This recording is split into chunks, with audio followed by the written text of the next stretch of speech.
Hello student, मैं गोपाल कुमार शर्मा फिर से एक बार अपने यूट्यूब चैनल फिजिक्स विद एनआईटीएन पर आपका स्वागत करता हूं। जैसा कि हमने लास्ट लेक्चर में देखा था स्टेबल इक्विलिब्रियम, और स्टेबल इक्विलिब्रियम पे बहुत सारे हमने क्वेश्चन भी किए थे, पेंडुलम प्रॉब्लम्स किए थे। ऐसे ही उसी सीरीज़ में नेक्स्ट हमारा है एक सर्कुलर प्रॉब्लम, उसको और देख लेते हैं। उसके बाद हम आगे नेक्स्ट हम पढ़ेंगे vector form of Coulomb's law. जो हमने कूलॉम्स लॉ पढ़ा था अभी तक क्या था, हमने वो उसका सिर्फ मैग्नीट्यूड देखा था। अभी हम उसकी वेक्टर फॉर्म भी देखेंगे, तो वो मैं अभी एक क्वेश्चन कराने के बाद उसको समझाता हूँ। तो पहले देखिए सर्कुलर प्रॉब्लम, लास्ट लेक्चर में रह गया था, थोड़ा लेक्चर बड़ा बन गया था इसलिए मैंने वो छोड़ दिया था। उसको देख लेते हैं स्टेबल इक्विलिब्रियम पे जो हमारे प्रॉब्लम है, सर्कुलर प्रॉब्लम।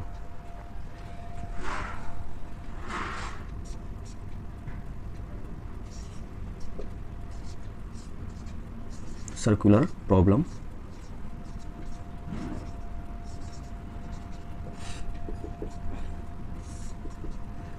जैसा पेंडुलम प्रॉब्लम था, सेम टाइप में यहाँ पे सर्कुलर प्रॉब्लम है।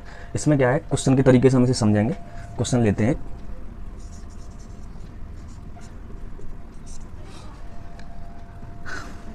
लेट सपोज यहाँ पे सेंटर पे एक चार्ज क्यू रखा है, उससे आर डिस्टेंस की दूरी पर एक दूसरा चार्ज क्यू, ये थोड़ा बड़ा लिख देता हूँ मैं, यहाँ पर चार्ज क्यू रखा है, उससे आर डिस्टेंस की दूरी पर दूसरा चार्ज एक क्यू मास एम लटका हुआ है। क्वेश्चन क्या है, क्वेश्चन यहाँ पर लिख देता हूँ मैं, find out the minimum speed to complete the vertical circle। Question हमारा find out the minimum speed to complete the vertical circle, यानी कि इस चार्ज क्यू को हम कितना स्पीड दें यहाँ पे कि ये कंप्लीट सर्कल को कंप्लीट कर दे, इस सर्कल को कंप्लीट कर जाए। तो यहाँ पे जैसा कि आपने सर्कुलर मोशन में थोड़ा सा देखा हुआ 11th में जब हम पढ़ते हैं, तो मैं एक थोड़ा सा यहाँ पे समझा देता हूँ पहले रफ में, तब हम उसका सॉल्यूशन करेंगे। जैसे सर्कुलर मोशन में जैसे हमने देखा था वहाँ पे 11th का थोड़ा सा रिवाइज करो, याद करो, आपको याद आ जाएगा कि कोई पार्टिकल है जो कि मास एम का है, ये अगर वर्टिकल सर्कुलेट करता था तो हम इसको कितनी स्पीड देते थे, √5 GR। मिनिमम स्पीड कितनी होती थी यहाँ पे, √5 GR। तब ये जाके कंप्लीट सर्कल कर पाता था।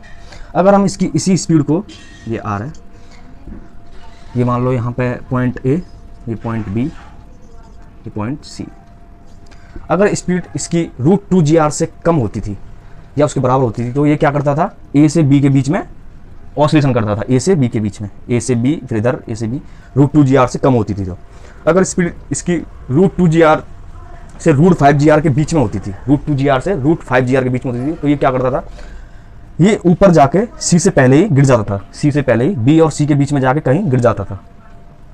अब क्या, हमने स्पीड को √5 GR दे दी, तो √5 GR दे दी तो ये क्या पूरा कंप्लीट सर्कल कर जाता था। ये कंडीशन कैसे आती थी वहाँ पर, ये कंडीशन कब आती थी, ये वाली स्पीड कब आती थी वहाँ, तो इसका एक दो कंडीशन होती थी। एक तो यहाँ पर सी पे जो टेंशन है, सी पे जो टेंशन है, टेंशन एट सी, ये ग्रेटर देन और इक्वल टू 0 होना चाहिए। पहली कंडीशन हम ये लिखते थे, और दूसरा एक इक्वेशन इससे बनाते थे। और number 2 work energy theorem, WET, एक हमारी इक्वेशन यहाँ से आती थी, तब जाके हमें इसकी स्पीड जो है यहाँ पे √5 GR मिलती थी। वही सेम कंसेप्ट यहाँ पे लगाना है, सिर्फ यहाँ पे क्या है, दो चार्ज रख दिए हैं, एक फोर्स एक्स्ट्रा हो जाएगा। यहाँ पे जो होता था फोर्स mv²/r उधर होता था, T+mg इधर होता था, सेम यही कंसेप्ट है। तो अब इसको सॉल्व करते हैं।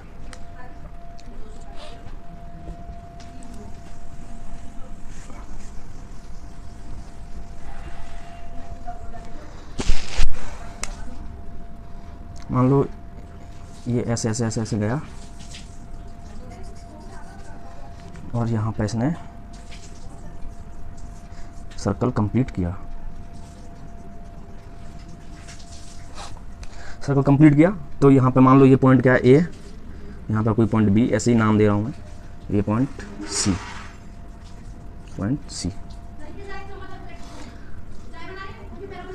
तो यहाँ पे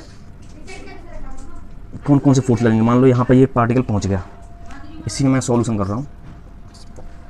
मान लो यहाँ पे ये पार्टिकल पहुँच गया, तो यहाँ पे कौन कौन सा फोर्स लगेगा इस पर। एक तो टी लगेगा, टेंशन,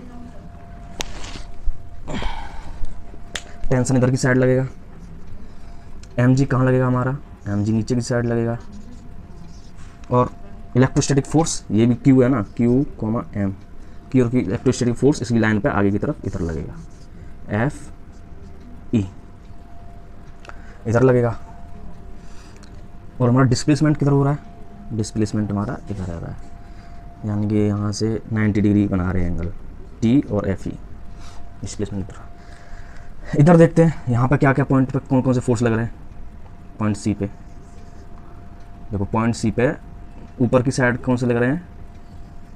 एक तो तुम्हारा लग रहा है electrostatic force k Q square upon are square plus centrifugal force m we square. मान लो इसकी स्पीड यहाँ पे वी है, मान लो यहाँ पे स्पीड इसकी वी है, और यहाँ पे मान लो इसकी speed u, m we square upon are.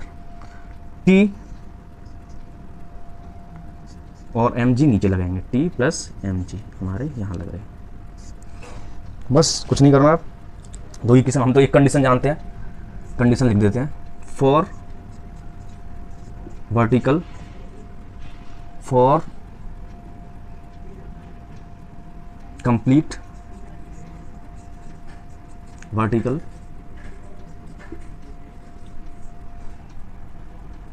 Circle, complete vertical circle करेगा तो हम उसके लिए कंडीशन जानते हैं। नंबर एक, टी सी, यानी पॉइंट सी पे जो पॉइंट सी है हमारा, पॉइंट सी पे टेंशन जो होगी वो ग्रेटर देन और इक्वल टू जीरो होगी। पॉइंट सी पे टेंशन जो ग्रेटर देन और इक्वल टू जीरो होगी। पॉइंट टी पे टेंशन की वैल्यू कितनी है, K Q square upon are square plus M we square upon are minus M G greater than equal to zero. Equation number A दे देते हैं इसको। दूसरी कंडीशन कहाँ से निकालेंगे हम, और हमें इसमें क्या चाहिए, वी की वैल्यू चाहिए। वी की वैल्यू यहाँ पर पुट करनी है, वी की वैल्यू पुट कर देंगे तो उस फॉर्म में ये यू के फॉर्म में आ जाएगा। वो कहाँ से आएगा, वर्क एनर्जी थ्योरम आपने देखा होगा, सर्कुलर मोशन में भी आपने पढ़ा होगा, यहाँ से वर्क एनर्जी फॉर्म लगाते हैं।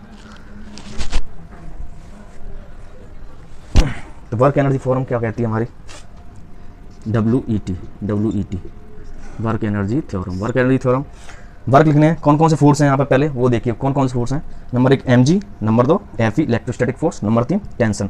इन तीनों का ही फोर्स लिखना है, और वो जो है change in kinetic energy. Work energy यही थ्योरम है, सभी का फोर्स लिखो और वो चेंज इन काइनेटिक एनर्जी के बराबर होता है। यानी total work done is equal to delta kinetic energy. Total work done सभी की तरह, टोटल वर्क डन कितना है, W tension plus W mg की वजह से प्लस W Fe की वजह से बराबर half M we square minus half M you square. ठीक, टेंशन की वजह से फोर्स कितना होगा भाई, बताओ, देख के बताओ, टेंशन की वजह से फोर्स कितना होगा। टेंशन की वजह से फोर्स जो है भाई जीरो होगा। क्यों होगा जीरो, मैंने जीरो क्यों बोल दिया, क्योंकि डिस्प्लेसमेंट और टेंशन के बीच में, फोर्स और डिस्प्लेसमेंट के बीच में एंगल कितना है 90, तो इसका फोर्स कितना हो जाएगा, वो वर्क कितना होगा, ये जीरो होगा। सेम इलेक्ट्रोस्टैटिक फोर्स भी, इनके बीच में एंगल कितना है, डिस्प्लेसमेंट इधर है हमारा और फोर्स इधर लगा हुआ है 90 डिग्री पे, तो ये भी इसका वर्क डन भी जीरो होगा। सिर्फ mg का वर्क डन आएगा। mg का वर्क डन कितना आएगा, यहाँ से लेके यहाँ तक जाने में c तक, mg नीचे लगाया, डिस्प्लेसमेंट कितना हो गया हमारा r plus r, r 2r, और कितना गया है mg, तो ऊपर की तरफ गया है, यानी कि mg डाउनवर्ड लगा हुआ है, फोर्स नीचे की तरफ है, डिस्प्लेसमेंट ऊपर की तरफ हो रहा है, तो कितना आएगा -2mgr, -2mgr। ठीक है, ये आ गया इसकी वजह से वर्क डन mg का। ये हो गया half M we square minus half M you square, समीकरण इक्वेशन नंबर इसको बी दे देते हैं। अब इक्वेशन 1 में यहाँ से एम वी स्क्वायर की वैल्यू हम पुट कर देंगे यहाँ पे, put the value of M we square from equation B to equation ए।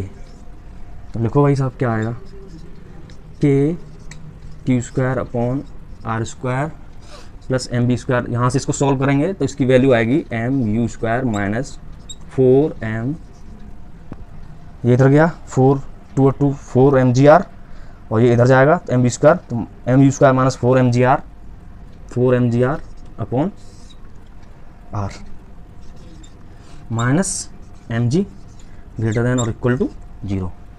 अब यहाँ से हमें क्या निकालना है, सिर्फ यू निकालना है। हमें यू ही पूछा था कि मिनिमम स्पीड कितनी होनी चाहिए कि वो जो है कंप्लीट वर्टिकल सर्कल कर जाए। तो यहाँ से यू की वैल्यू निकल के आएगी भाई साहब अपनी, इसको हम इधर ले जाएंगे, माइनस करेंगे अपॉन आर, तो यू बराबर under root of 5gr minus के Q square upon M into R. ये मिनिमम स्पीड आएगी भाई साहब वहाँ पर। इससे कम स्पीड पे वो सर्कल कंप्लीट नहीं कर पाएगा। मिनिमम इतनी स्पीड होनी चाहिए to complete the vertical circle. Minimum इतनी स्पीड होनी चाहिए।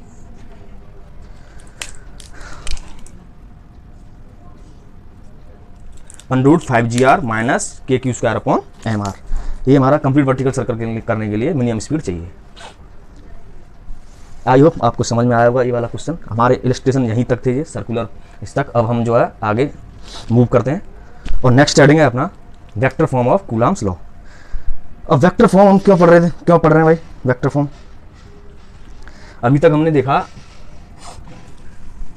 सिर्फ मैग्नीट्यूड से काम चल रहा था ना क्वेश्चन करने में। तो वेक्टर फॉर्म हम इसलिए पढ़ रहे हैं, जब आपके पास क्वेश्चन 3D में आ जाएगा, जब वो बोलेगा कि एक चार्ज रखा है 1, 2, 3 पे और दूसरा चार्ज रखा है तुम्हारा 4, 5, 6 पे, तो बताओ उनके बीच में कितना इलेक्ट्रोस्टैटिक फोर्स लगेगा। जब 3D में बात होगी, जब कोऑर्डिनेट दिए जाएंगे आपको, तो वहाँ पे हमें फिर वेक्टर फॉर्म की ज़रूरत पड़ती है। तो वहाँ पे कूलम्ब्स लॉ का वेक्टर फॉर्म भी है, वो देख लेते हैं।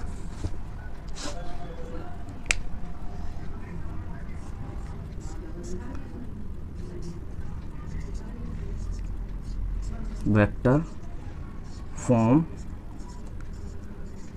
Of Coulomb's law. Coulomb's law का वेक्टर फॉर्म। जब भी आपको कोऑर्डिनेट दे देगा वो कि एक चार्ज रखा है अपना 1, 2, 3 पे, दूसरा रखा है 4, 5, 6 पे, तो बताओ उनके बीच में कितना फोर्स लग रहा है। तो वहाँ पे हम जो है कूलम्ब्स लॉ वेक्टर फॉर्म वाला यूज करेंगे। लेट्स सपोज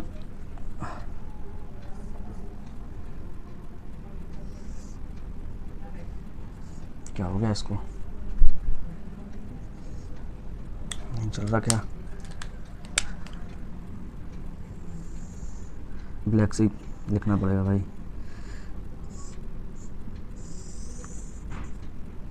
लेट्स सपोज यहाँ पे चार्ज एक है Q1 और दूसरा है Q2। मान लो यहाँ पे, और ये है Q1 Q2। ये R1 वेक्टर, इसका पोजीशन वेक्टर कितना R1 वेक्टर, इसका R2 वेक्टर। इनको मिला देते हैं, यहाँ Q2, ये Q1। ओरिजिन से इनका पोजीशन वेक्टर R1 वेक्टर है, ये R2 वेक्टर में है और ये R वेक्टर हो गया। तो इस Q1 की वजह से Q2 पर लगने वाला फोर्स कितना है, इधर ही लगेगा इसी डायरेक्शन में। F21 बराबर K Q1 Q2 upon mod R का whole square into R cap. ये बार इतना फोर्स लगेगा इस पर। इसको इधर लिख लेते हैं, F बराबर K Q1 Q2 upon mod R vector का whole square into R cap. अब R कैप बराबर R कैप क्या होता है, R कैप होता है यूनिट वेक्टर होता है R vector upon mod R vector. और R वेक्टर यहाँ पर क्या है, R वेक्टर यहाँ पे एक ये भी है R2 vector minus R1 vector, R2 vector minus R1 vector. F2 पे 1 की वजह से कितना हो गया k Q1 Q2 upon r cap की वैल्यू रखो तो ये हो जाएगा r vector upon mod r ये मॉड आर वेक्टर का Q। ये वाला फॉर्मूला आपको याद होना चाहिए वेक्टर फॉर्म का, या इसको और लिख सकते हैं आर वेक्टर की वैल्यू भी लिख दो यहाँ पे लिखना चाहो तो F21 equal to K Q1 Q2 upon R2 vector minus R1 vector mod का whole Q into R2 vector minus R1 vector.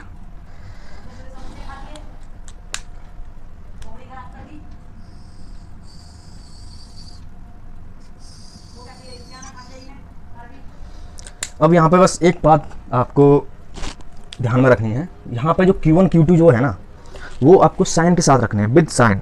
जैसे 5 कूलम है, दूसरा है -4 कूलम है, कुछ भी है तो आपको साइन के साथ रखने हैं। +5 है तो +5, -5 है तो -5। Q1 Q2 यहाँ पे इस फॉर्मूले में साइन के साथ रखने हैं, ये नोट बांध के रख लो भाई। यानी कि यहाँ पे Q1 और Q2 जो है पुट विद साइन, साइन के साथ में Q1 Q2 रखने इस फॉर्मूले में, ये खास बात याद रखनी है बस। अब क्वेश्चन करते हैं इस पे फॉर्मूले पे, कुछ 2-3 अच्छे क्वेश्चन है।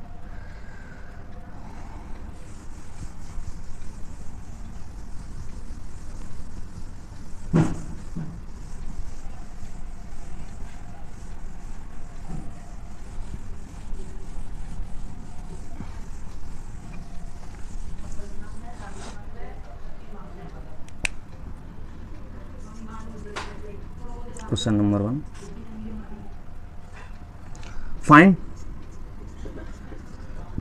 find the force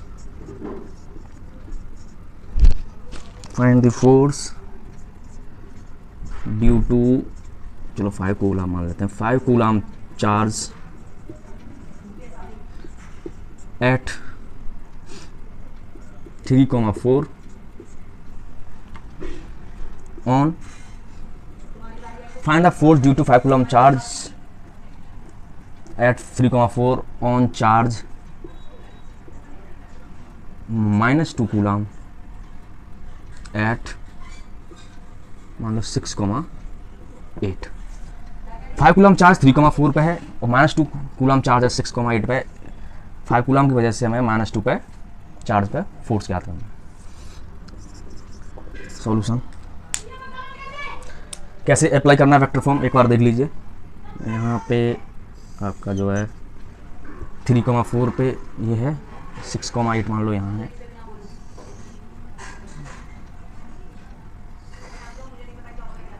(3,4) ये 6,8, ये -2 कूलम, ये 5 कूलम, ये आर वेक्टर। तो आर वेक्टर ये y, ये x। आर वेक्टर की वैल्यू कितनी हो गई? R vector 6 - 3 3 i cap plus 8 - 4 4 j cap, 3 i cap plus 4 j cap. ये आर वेक्टर की वैल्यू हो गई। सिर्फ फॉर्मूला लगाना है। आप क्या करना है? फॉर्मूला लगाना है। अरे यार ये तो f वेक्टर बराबर k, Q1 कितना है 5, Q2 कितना है -2, के Q1 Q2 upon mod r। इसका मॉड कितना हो गया? Mod r। Mod r vector कितना हो गया? √3 का स्क्वायर प्लस 4 का स्क्वायर, यानी कि ये आया 5।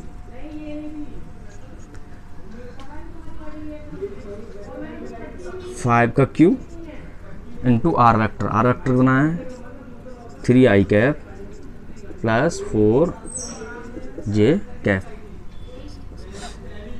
कितना हो गया? 5 से एक 5 कट गया, 2k/25 माइनस को अंदर ले आते हैं हम, 3i cap minus 4 j cap. ये है अपना force due to 5 coulomb on